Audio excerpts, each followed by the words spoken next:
इस साल पूरी तैयारी करके पढ़ाई करेंगे। निराश थोड़ी है, चलो निराशा तो होती है, पर ये थोड़ी है कि अब बिल्कुल ही उम्मीद छोड़ दें, चलो आगे कोशिश करेंगे। यही सुखदेव जी ने सोचा। अगर कंगूरा नहीं गिने तो हम फेल हो जाएंगे, तो फिर कोशिश करेंगे। और अगर हमने कंगूरा गिने और दूध नीचे गिर गया तो समझ लो हमारा वध हो जाएगा। फिर हमें मरने के बाद में फिर कौन सीखना चाहता है, मरने के बाद में आएगा कौन सीखने। तो कहावत है ने कि जान बची तो लाख उपाय, बोले बच गए तो फिर कोशिश कर लेंगे। उन्होंने कंगूरा नहीं गिने, केवल दूध पे नजर रखी। जनक जी आए, पूछा कहो कितने कंगूरा है। सुखदेव जी ने कहा क्षमा करना, हमने कंगूराओं को देखा भी नहीं। आज कंगूरा देखते होते तो सामने नहीं होते, ये तुम्हारे सिपाही मार देते। हमने तो दूध पे ही नजर रखी है। अब इससे हमें तुम्हें क्या मिला उपदेश? मतलब वक्ता के लिए, भागवत पढ़ने के वाले के लिए कंगूरा, सुंदरता, फालतू चीजों पर नजर नहीं देनी चाहिए। अपने कथा में मस्त होकर के कथा कहनी चाहिए। जनक जी तो सीधे चरणों में लेट गए। अरे तुमने तो चारों परीक्षा पास करनी, मैं तुम्हें क्या पढ़ा सकता हूं, परंतु ठीक है गुरु और शिष्य के भाव से आप आए हो, मेरी परीक्षा में तुम पास हो। तो देखो किसी से कुछ लो, किसी को गुरुजी बनाओ, तो गुरुजी के लिए गुरु दक्षिणा भी देनी पड़ती है, तब तक गुरुजी के मंत्र से उरण नहीं होते। भगवान कृष्ण बलराम गए थे गुरुजी के यहाँ विद्या अध्ययन करने के बाद में गुरु दक्षिणा में गुरुजी ने अपने पुत्र, मरे पुत्रों को मांग लिया और भगवान ने दिया। तो तब तक भगवान भी उरण नहीं हुए, तब तक गुरु की दक्षिणा न दी। तो गुरु दीक्षा लेने के बाद में गुरु दक्षिणा देनी चाहिए। सुखदेव जी बोले ठीक है गुरुजी, आपने हमें दीक्षा दी, आप कोई गुरु दक्षिणा मांग लो। बोले क्या मांगूंगा, रहने दो। नहीं नहीं, आप मांगिए, मैं देने की कोशिश पूरी करूंगा। बोले मांग लूं? बोले हाँ गुरुजी मांगिए।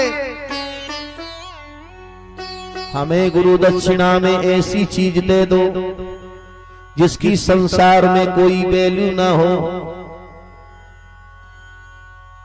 क्या देखो क्या चीज मांगी। हम लोग आजकल गुरुजी कोई अगर बनाते हैं, कोई कहे कि गुरुजी क्या चाहिए, शिष्य कहे तो गुरुजी कहते हैं कि हमारे लिए हमें अपना आश्रम बनाना है, 10 बीघा जमीन दे दो, प्लॉट दे दो। तो आजकल के गुरुजी भी लालची और चेला भी लालची। देखो क्या मांग रहे हैं गुरुजी गुरु दक्षिणा में जनक जी सुखदेव से कि हमसे सबसे सस्ती, सबसे बुरी, जिसकी कोई वैल्यू ना हो दुनिया में, वह चीज गुरु दक्षिणा में दे दो। सुखदेव जी बोले लो कर लो मां, ऐसी भी दुनिया में क्या चीज बनी है जिसकी कोई वैल्यू नहीं, पर गुरुजी ने जो मांगा है देना तो पड़ेगा भाई। मन में सोचा ये मिट्टी दे दूं गुरुजी को। सो जमीन से एक मुट्ठी मिट्टी उठाई, सो जमीन की मिट्टी बोल गई।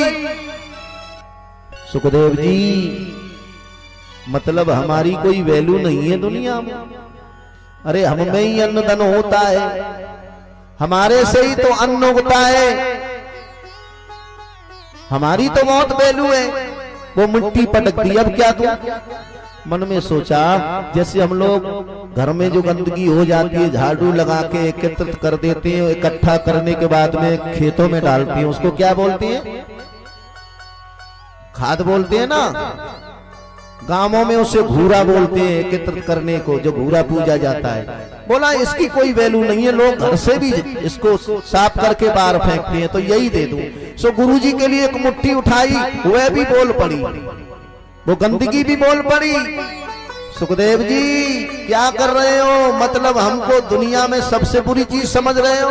अरे हमारी भी वैल्यू है, हमारी भी दुनिया में वैल्यू है। बोले तुम्हारी क्या है? सबसे पहले तो चलो हमें लोग फेंकते हैं, परंतु शादी विवाह में लोग हमें भी पूछते हैं। और जब अन्नदान होता है तब खेती में ये काम हम लोग आते हैं तो हमें लोग अपने सर पे रख करके खेतों में डालती हैं, उससे अन्न होता है, उसी से पेट भरती है। तो वैल्यू तो हमारी भी है। जनक जी बोले लोग, जनक जी ने अच्छा मांगा, सुखदेव जी बोले लो कर लो बात, अब क्या देना तो पड़ेगा। मन में एक बात आई सुखदेव के में, कहा बोले ये शरीर नाशवान है, इंसान का हमारा तुम्हारा शरीर है, इसकी कोई वैल्यू नहीं। तब तक इसमें प्राण है ना, तब तक लोग वैल्यू करते हैं। ये हमारे पिताजी है, ये हमारी माता जी है, ये मेरी पत्नी है, ये मेरा भाई है, ये मेरा पति है। शरीर में प्राण है जब तक तो नाता है। कितना भी प्यार होगा, कितना भी प्यार होगा पति पत्नी में, अगर पति मर जाए ना सारा प्यार धरा का धरा रह जाता है, रोते ही रह जाते हैं लोग, ले जाते हैं मरघट में जला देते हैं। शरीर का जब तक का ही हमारा तुम्हारा प्रेम है, जब तक प्राण है।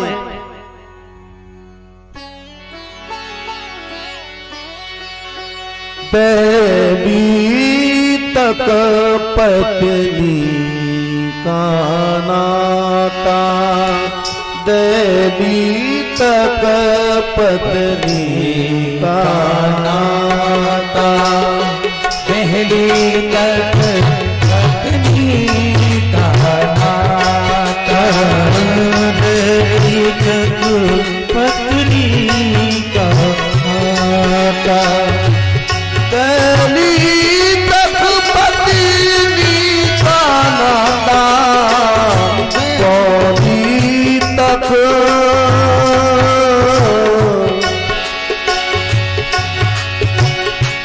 पौरी तक है माता, साथ न जाता ये शरीर, इससे पूरा नाता।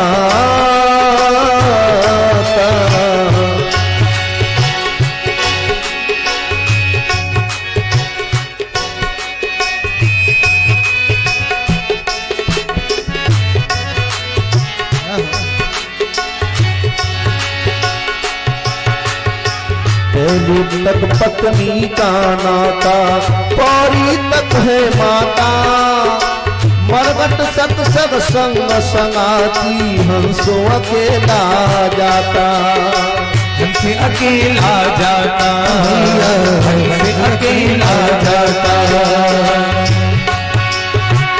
औरों की क्या चर्चा करूं मैं, औरों की क्या गाथा,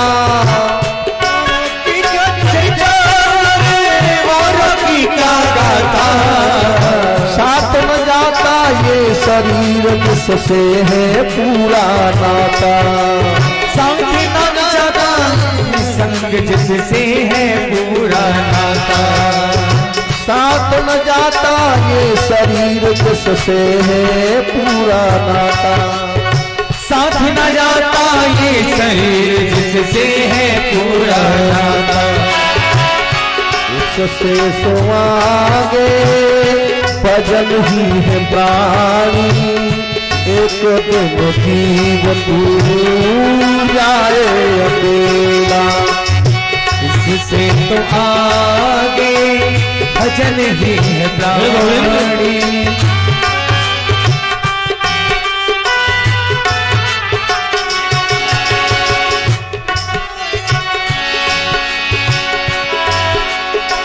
रहे न राजा बहुत चक्रवर्ती, रहे न रानी बहुत रूपवंती,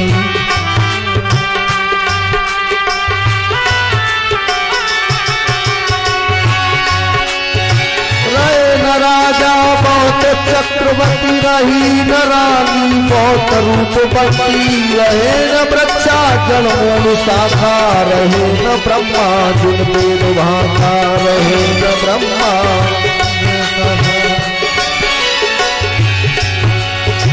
रहे न वृक्षा जड़ मूल शाखा हो,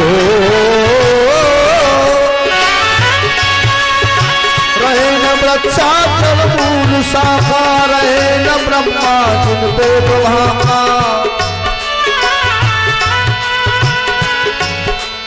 पृथ्वी चलंतम सत्य पुरुष वाक्यो धर्मोनीश्वरी धर्मोनीश्वरी, उससे तो मांगे भजन ही है साथी, एक दिन मरगत में जलेगा अकेला, एक दिन मरगत में जलेगा अकेला।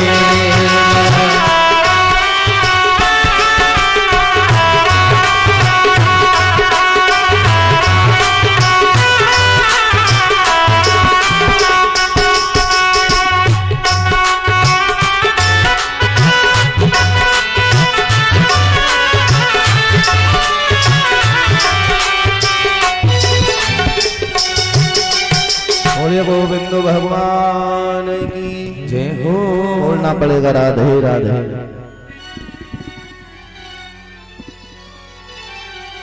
सुखदेव जी ने सोचा या शरीर की कोई गति नहीं है, मरने के बाद में लोग जला देते हैं तो 2 मुट्ठी राख बन जाता है, जमीन में अगर दफना दोगे गाड़ दोगे तो उसमें कीड़े पड़ जाते हैं। तो बताइए शरीर की कोई गति नहीं है, सबसे बुरी चीज है शरीर। बोले इसी को गुरुजी को दान में दे दूं तो गुरु दक्षिणा में। सो सुखदेव जी अपने गुरुजी के चरणों में लेट गए और कह दिया गुरुजी इससे बुरी चीज मेरे पास में कुछ नहीं है, सबसे बुरी इंसान का ये शरीर होता है, ये शरीर ही मैं गुरुजी के लिए अर्पण करता हूँ। बोलिए सुखदेव जी महाराज की जय। जनक जी दौड़ पड़े, हृदय से लगाया, बोले यही तो मैं देखना चाहता था। गुरुजी भी जब कोई अच्छा शिष्य मिल जाए तो गुरुजी भी मन में घमंड करते हैं हमें शिष्य बहुत अच्छा मिला, और अगर कोई गुरु अच्छा मिल जाए तो शिष्य भी घमंड करते हैं हमें गुरु बहुत अच्छे भजनानंदी मिले, हमारा मार्गदर्शन करने वाले मिले। पर आजकल तो मेरे प्यारे वो कहानी बन रही है, गली गली में गुरु फिरे हमसे बिचाले, नरक जाओ चाहे स्वर्ग जाओ पर हमें दक्षिणा दो। अब नरक में जाओ या स्वर्ग में जाओ, गुरु जी का अपना काम सीधा करना। बाप से बोलो राधे राधे।